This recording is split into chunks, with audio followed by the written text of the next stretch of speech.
Spoilers incoming.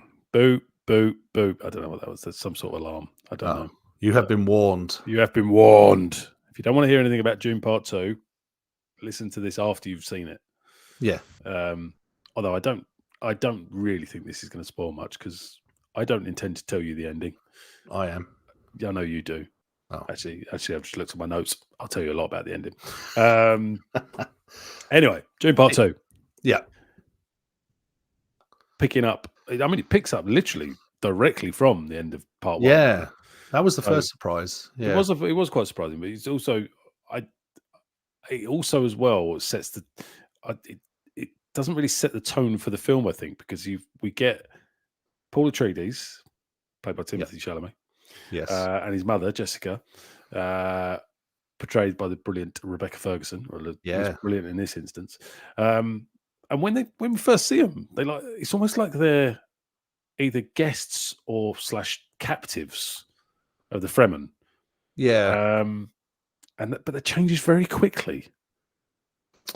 It's a confusing dynamic, isn't it? Because at the end of the first one, you feel like they've won their respect and they're sort of ingratiated, they're all in. But then they start the actual real start is them lying on the bank. Yeah, whilst the guys are, and I was a bit confused because everyone starts pissing off, except for Paul and his mum, and then Javier Bardem's character, whose name I've forgotten already, he says stay here, doesn't he? They basically leave him high and dry, don't they? I was like, why is he telling him to stay there when everyone else is disappearing? And then they think, fuck this, and then they run off anyway. They think, fuck this. And then they forget that they've run through a load of sand and left loads of footprints behind them. But fucking talking of his mum, Jessica. Yeah. She kicks things off by beating the fuck out of one of the, I can't remember what race. What's the race of it? I mean, they're Baron Harkonnen's men, aren't they? But I can't remember what they're called. The race. Oh yeah, she brains him from behind. Basically smashes him over the head with a massive rock. Yeah. Which sets the tone then because let's face it, she's in charge for a lot of this, right? Oh yeah, big time. She's not taking any shit. She's leading the way. Yeah, she's got a very clear idea about what she wants to happen and how she's going to get it. Indeed, she's wearing the definitely trousers. The brains of the operation in this. I would say. Yeah. But she's, I don't know. Do you think things work out well for her or not? Because she's kind of, I don't know. It's that class. It reminded me a bit of, and I know we're getting into what reminds you of what, because this book is based on a book decades old. But you know, when in Ahsoka, when Morgan Elsbeth was made one of the witches of Dathomir, sisters, it's like, is that an upgrade on your life? Yeah. Yeah, because she was already a badass witch motherfucker, wasn't she? But hard-ass witch motherfucker. Yeah, I think that's a Frank Herbert term. Yeah. But yeah, I don't know. Yeah, but it's... and when did she get pregnant as well? When did you get pregnant? Where you come from? Who's done that? Well, I was confused about the timelines, because until...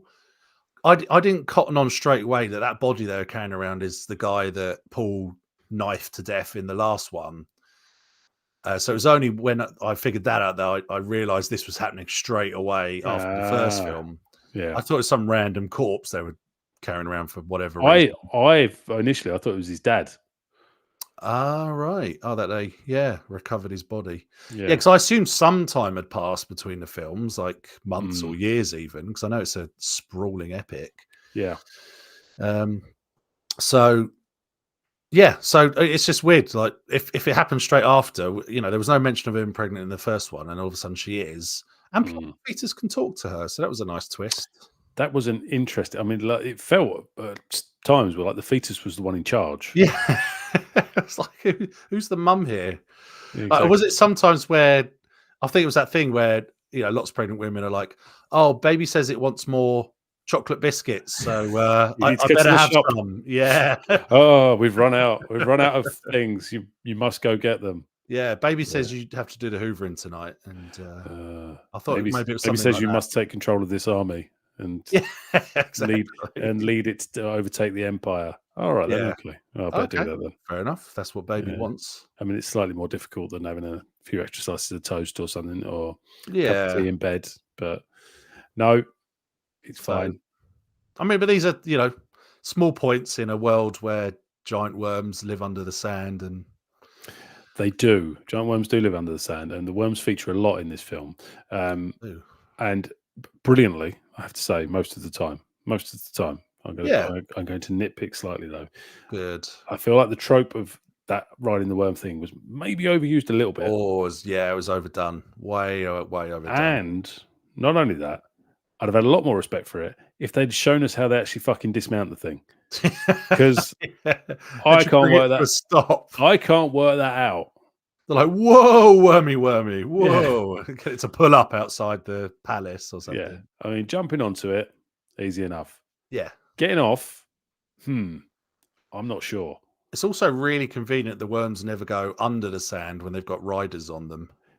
But they know. See, they're at one with each other, aren't they? It's a Oh, symbiotic relationship. okay. I say Right. symbiotic. I don't know what the worms are getting out of it. Symbiotic. The worms are getting What's absolutely the nothing out mutual of that. benefit? It's got hooks digging Yeah, into its scaly exactly. back. If I was a Uh, worm, I'd fucking be diving under the sand in a second. Get rid of those bastards. It's like having this, ticks on you or something, isn't it? Or, yes, it must be bloody annoying. nice. Yeah. Yeah, Especially one bit where they're moving a whole village on the back of one of them. they do. They do. When they all head, Right. I can't remember which direction they're heading in. They're heading north or heading south? South. Heading That's south, when they're aren't going they? south. They're Yeah. heading south because they make a lot of the fact that Southerners and Northerners are different in terms of the Yeah. Fremen. For that. Because that's another interesting trope, isn't it? Araccans. The fact, or an interesting topic, is the fact that she's fallen in love with this man who lots of her people think, or by the same way, she is Chennai. About Zendaya. Jenny, played by Zendaya. Yeah. Yeah. She's fallen in love with old Paul Atreides Yes. and seems to be mutual for what we know. Yes. You know, he's He there. says, "I will love you to my last breath." Exactly. They're with each other. And lots of her people, Fremen, believe that he is essentially this Messiah character. Yes. She didn't fucking believe it. No. She's like, I don't believe in all this Because crap. he doesn't believe it. No, he doesn't believe it at all. So, He comes round very quickly though. to growing into the role. Yeah. Yeah. Do you think he adapts to it a little bit too quickly? Yeah. I mean, I think what I took from that was when because he sort of did the Doctor Strange, I've examined a million possible futures and there's only one where we win. Very much so. And that one is where I'm a Heineken? No, that's a beer. Heineken. Harkonnen, where I'm a German beer. A Harkonnen. Yeah, because this is a massive plot spoiler, by the way. Yes. We find out that they are actually Harkonnens because his mother, Jessica, who, interestingly enough, she's the only character, pretty much the only character in the credits that doesn't have a last name. Ah, right. And if you watch Dune Part 2, you'll find out she is indeed a Harkonnen. Yeah. Which is a frightening thought because Harkonnens are disgusting. Oh, they're awful. Yeah, let's come back to those. But it's so don't make me think about it now. Yeah. I'm just gonna shelve that for one sec. But the thought I had was that we see Paul suddenly getting into this angry Messiah role is him embracing that Harkonnen lineage, because that's what his, by drinking dead baby worm piss, he's given like the sight and he's seen it all and all that stuff. And the elixir of life. Yeah, the water of life. I mean, yeah. So I think that's why he does it. I still think he's, well, obviously he's acting, but I mean, I think he's acting. It's a put. You talk about the character now. Yes, Timothy Chalamet. I was aware that Timothy Chalamet was acting. Is he required to act in this? I thought this is documentary. This is like the new David Attenborough. Yeah. So I think that's why he suddenly gets all angry, messianistic. That word, because he's figured out that's the only way of getting the not right wing, but what do they call them? The the fundamentalists, Southerners to believe him. I mean, and that sort of leads on to the point I just want to make about the film as a whole. And I haven't really given our impressions of the film as a whole yet. This film is a sprawling mess of a film, and I don't mean that necessarily derogatory. There's a lot going on. There's a lot going on, and for me, it lost too much focus, because although the first film was very long, it felt like we had a tight narrative story that we're going through. We're being told this fantastic sci-fi story, fantasy story with a load of world building and new things we had to get a hold of. Yeah, a lot of those things obviously already established by the time the second one comes around. But this film does introduce a lot of new concepts and things. But sometimes I felt like I was watching Lawrence of Arabia in space. You know what I mean? It was like they lean into this whole, religious extremism thing so hard. Yeah, it sort of almost stopped being a sci-fi film. Yeah, it was like, I know you've got to give that plot time to breathe and screen time. It's amazing you use that phrase, because I have used that exact thing. Ah, well, it's given itself enough room to breathe. Yes, but I felt, but then in other ways, it felt really like they were just rushing through the plot by the end. So it's like, we spend so long with the Fremen stuff, but then literally it's like, I've written a note to the Emperor. 5 seconds later, he's got it. 5 minutes later, he's landed with everyone on Arrakis. 2 minutes later, he's been overthrown. Yeah, exactly. It's like, yeah, okay, why did we spend 40 minutes on worm riding, and now this very important plot point is just being rushed through? Yeah. So I felt like I didn't have a problem with the runtime as such, and I did make sure to get a smaller drink, so I didn't need a wee halfway through. But I felt like we focused too much on certain areas of the story or the world building, and not enough in others. That's my general review of the film. I see. Well, given the fall of the Emperor, Christopher Walken. Oh yes, we don't see enough of. Well, I don't know what that voice was. Was that Christopher Walken impression? I don't know. I was thinking of a clever thing to do with it, but no. Carry on. We don't. I mean, we don't see much of him, do we? And I don't think we see much of Florence Pugh either. No, she's very good. She's very good, and like her character Irulan, I think I pronounce it. Like, given that she's like the first voice we hear at the start, isn't she? She's like, she's almost narrating the thing. Oh, she definitely is. Yeah, she's doing the sort of previously on Dune almost as well, isn't she? Basically. Last time on Dune. Yeah. We see very little of her. Like, it's one of those films where she's almost billed as like this, one of the stars, and I think she's on screen for like 2 minutes. Yeah. It's almost a bit. It's a bit like Zendaya was in the first one. Like Zendaya, was barely seen. Well, we saw her in like flash forwards a lot, didn't we? In the first one, and then when we actually met her, it was like 5 minutes. Like, all right, roll the end credits, please. Yeah, gone. We get plenty of Zendaya this time, though. We do. We get loads of her, but she's again, Florence Pugh's character. She's almost like again. She gives the impression that she's like this next generation of obviously the Emperor's family, who are trying to understand where they fit into the world and how they're going to make their way through it. And I don't think it quite takes the turn that she's expecting.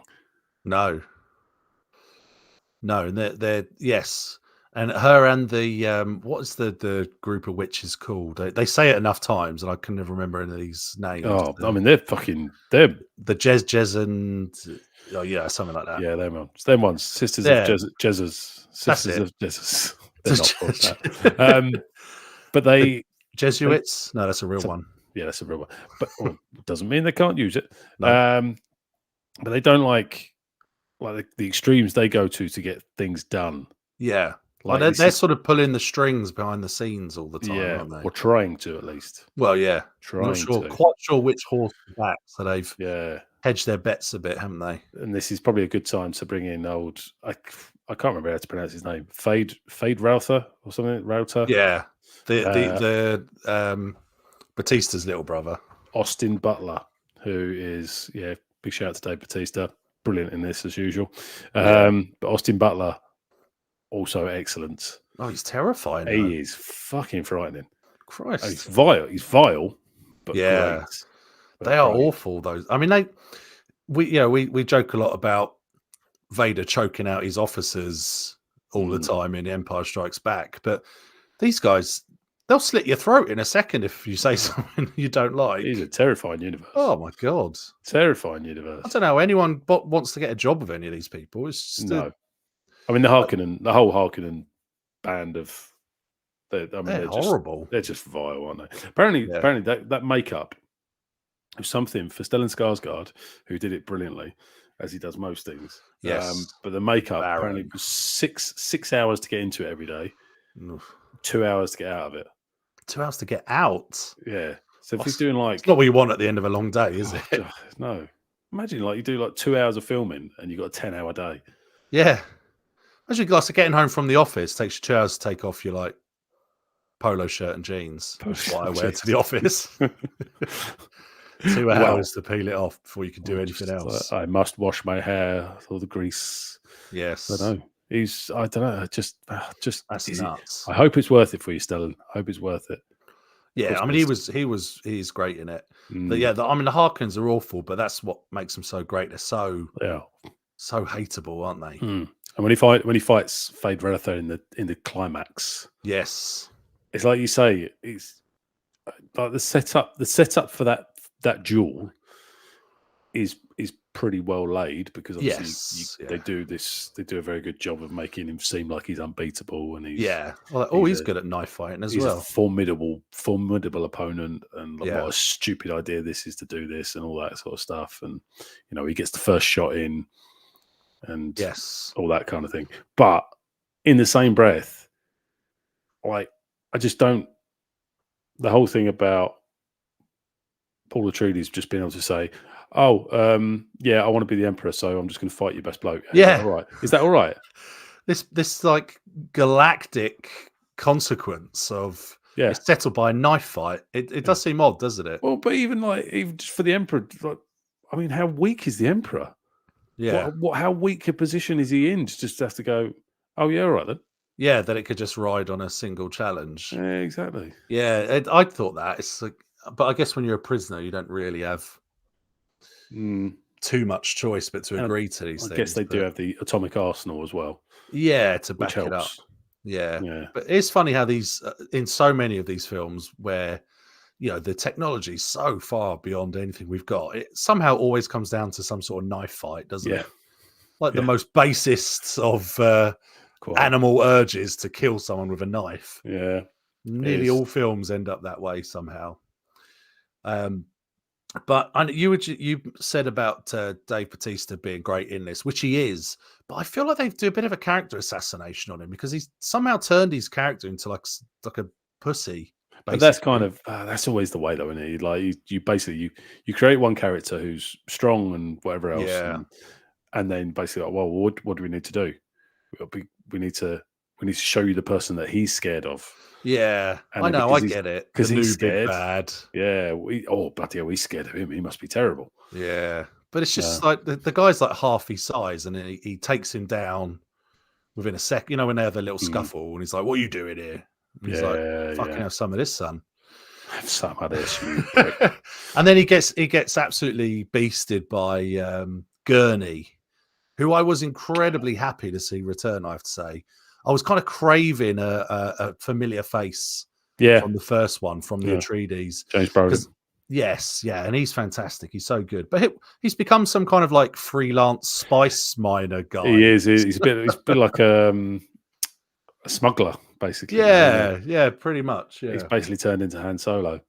He's the Han Solo of this, But I was so happy to see him return. I had no idea he was going to be in this, and that was a real treat. And it was great to see because that's what this film was missing to that point, was because I really enjoyed the what do they call them? The big houses, the famous families, whatever they're called. I love all that stuff, that sort of hierarchical stuff, and it has a real feel of what you could say, I guess, mafia families or ancient Greek kind Game of of Thrones stories, or Game of Thrones, medieval type stuff. Yeah. yeah, all that stuff. And I love that about the first one. I felt that was missing from this sequel, where it was just Freeman training, Freeman clan, Freeman. So see that kind of whisper of, oh, I've got to get revenge for your dad, and seeing that sort of subplot. I loved that. I really enjoyed seeing that. Also, I think as a sort of a character and as the sort of the gravitas or that James Brolin brings to it, it also brings without having any real sort of comedic lines. He manages to bring a little bit of levity to, like, there. I mean, other than him, I mean, there's fuck all levity in this film. It is serious from start to finish. Yeah. Well, you say that there was a couple of laughs in the cinema when I was there, like when the guy's like, "I'm not the Messiah," and they're like, "Only the Messiah would say that." Oh yeah, that's quite. There's like, I mean, how he's not the Messiah. He's a very naughty boy. It was so Life of Brian. Everyone in the cinema gave a little chuckle. It was to be fair, they were quite amusing. Basically, every time he tried to say that he wasn't, they'd be like, they'd find a reason to go, "Oh yeah, well that means you are." Only the real one wouldn't want power. Yeah. Oh, okay. Oh, fucking hell. Jesus. That was funny, but then they kept layering that on, which is where the seriousness came from, and it was too serious. But where did you find the levity from? Gurney. I just find he's that sort of presence. I just think he's a laughable guy. Yeah, just like he's a bit chilled, and he's not quite as formal and not quite as because he's not buying into all the native shit. No, exactly. He's not getting wrapped up in all the religion and all stuff like that. He's just a bit like, you are aware how ridiculous this all is, right? But he's got his own reverence for Paul for a different reason, which was interesting. No, as the heir to the great house. Yeah, quite. So that was enjoyable. Not as the Messiah, though. No, not as the Messiah. He's a very naughty boy. The second coming or first coming. I don't know what what it would be in that world. No, we haven't read up on their prophecies. I think it's very similar though. And I know, again, getting back to what borrows from what, but is like we spoke about the other week with John Carter, and I apologise for comparing it to John Carter, but also like Avatar as well, where it's basically the outsider becomes the. Oh, totally. The leader. 100%. It's that story again. Couldn't possibly be one of our own. Yeah, exactly. We're all morons. The outside leader. Yeah, it's a kind of a patronising the white savior trope, isn't it? Sort of thing, isn't it? I don't know about that. I don't know about that necessarily. I think it's just human nature a little bit, and like sort of, it's like most things in life. Everyone gets excited about the thing that's come from the outside, sort of, unless you're a massive racist, in which case you want it to go away. Fuck off. Yeah. Don't be bringing you different perspectives around here. No, we don't like that. Don't like change. We're closed off here. Exactly. I know my daughter's class, there's a new kid started this week, and literally they're like, it's the most exciting thing that's ever happened. They could lead them. They could go on and lead. They're probably just like you. Oh no, very outsider, very exotic and exciting. Ooh. Wow, yeah, spicy. But no, I think all in all for this, I think Denis Villeneuve deserves a lot of credit because, I mean, I know I went to see this a couple of days before Steph. Yes, and en route to it, I happened to look at the running time. And I sent a picture to Steph saying, "What the fuck?" Because it is in the running time. It is nearly 3 hours long. Yeah, but and I know you said a bit of a sprawling mess. Yes, that's more an editing thing. Yeah, I get what you mean. I get what you mean by that, and I know that like it probably could have cut out like 10 minutes of worm riding. Yeah. But I didn't feel bored at any point. There was I wasn't clock watching at all. No, definitely not. Fuck me. No, and at the end, I wanted more. So I want more. I wasn't. I didn't know 100% going into this whether this film wrapped it up, whether this was going to be it. Ooh. So that was a surprise. That the Holy War begins. Yeah, the Clone Wars have begun. Yeah, exactly. This is the Attack of the Clones episode, basically, isn't it? What I've seen a few bits in more than one place. Actually, they've probably copied each other, quite frankly, as I'm about to do. about people being nervous about the third film, because apparently the third book is not as strong, or the perception is that the third book is not as strong as the other two. Interesting. I've never read the books. I tried to read the first one a couple of times and I flaked out. I'll be honest. We shall see. I don't know. Well, we've got a couple of years to worry about that. Exactly. I mean, whatever's happening. I mean, as I say, I wasn't bored despite the length of it. I didn't get bored at any point. No. The whole thing is visually stunning, which, considering the very limited palette that it uses, things are basically either orange or black and white. Yeah, and I do love the way they make the Harkonnen world is pretty much completely monochromatic, isn't it? They got the black sun, but everyone is very pale and white skinned, and but even then they managed to mute all the colors of everything in the arena where there's the big fight and everything. It's all almost black and white. Yeah. But the one thing about this, and you're right, the cinematography is beautiful and fantastic. I could have done with a few less. Okay, we're in a dark interior. Bang! Now we're outside in the bright sunlights of the day. They did that like 20 times. Everyone in the cinema was like, avert my gaze. Like, okay, do that a few times for effect, but like literally every time. Come on, every time. And I guess there's no transition from indoor cave to desert, but it just felt a little too deliberate, like he was trying to burn my retinas. Could have done a nice fade, like in Return of the Jedi. Yeah, like a little blooming effect or something.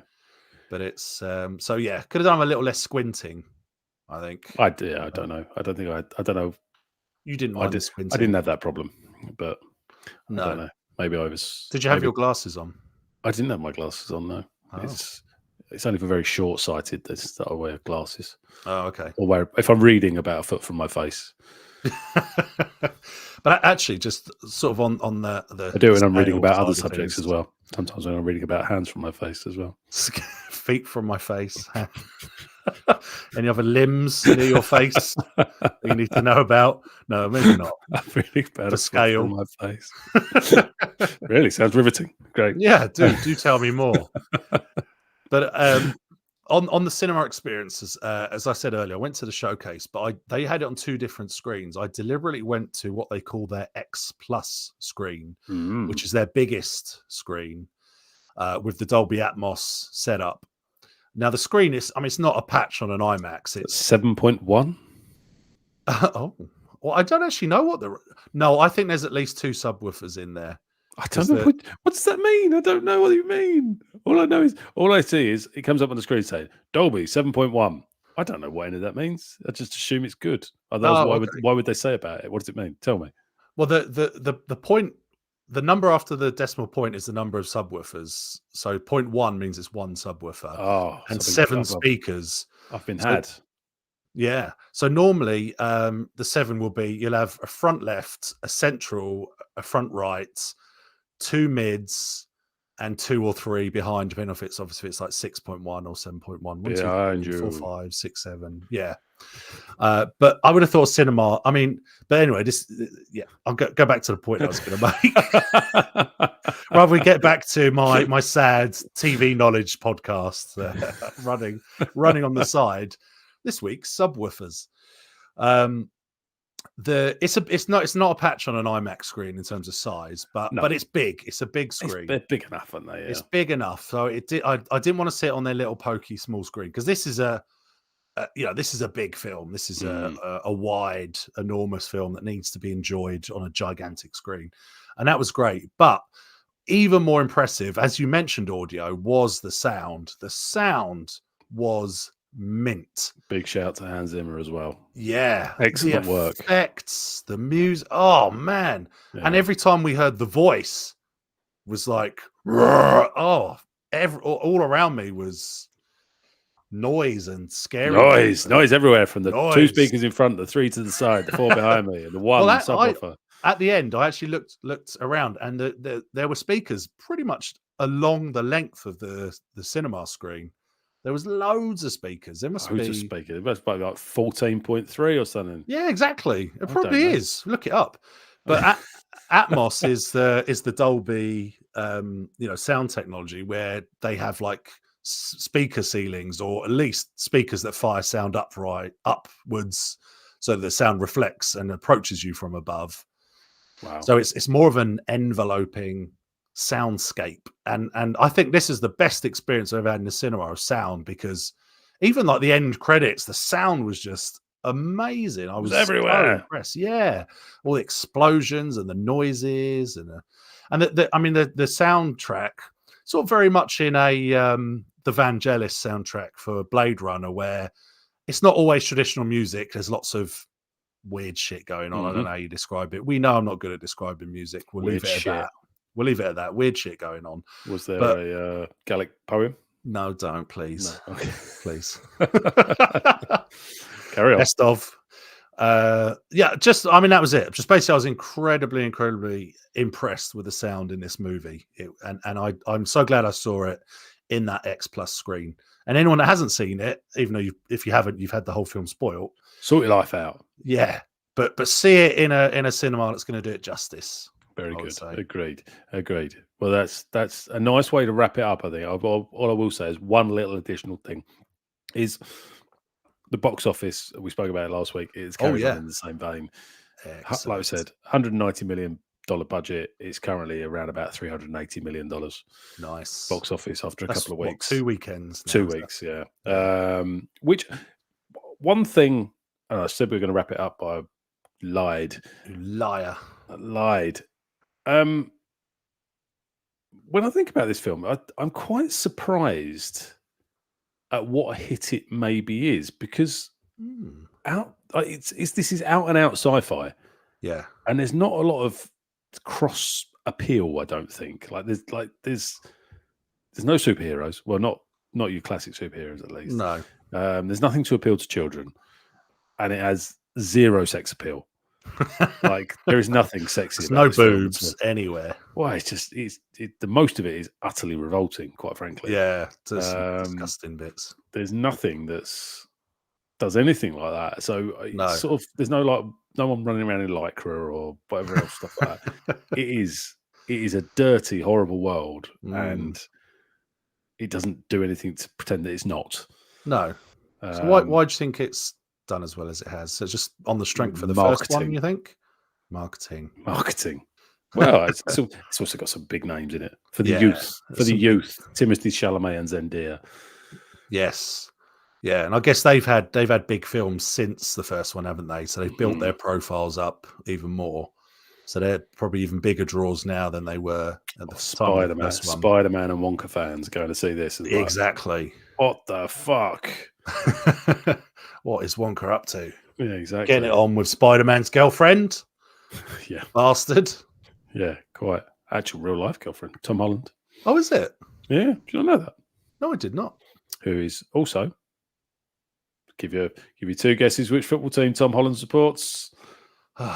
Is it Tottenham Hotspur? The Tottenham Hotspur, yes, he does. The Hotspurs. The Hotspurs. Oh, cover me in that Hotspur. Quite. So anyway, but yeah, yes. I don't know. I don't really know what the appeal is, but it seems to be being enjoyed by lots more than just science fiction fans. Well, I don't think you've actually told me if you liked it.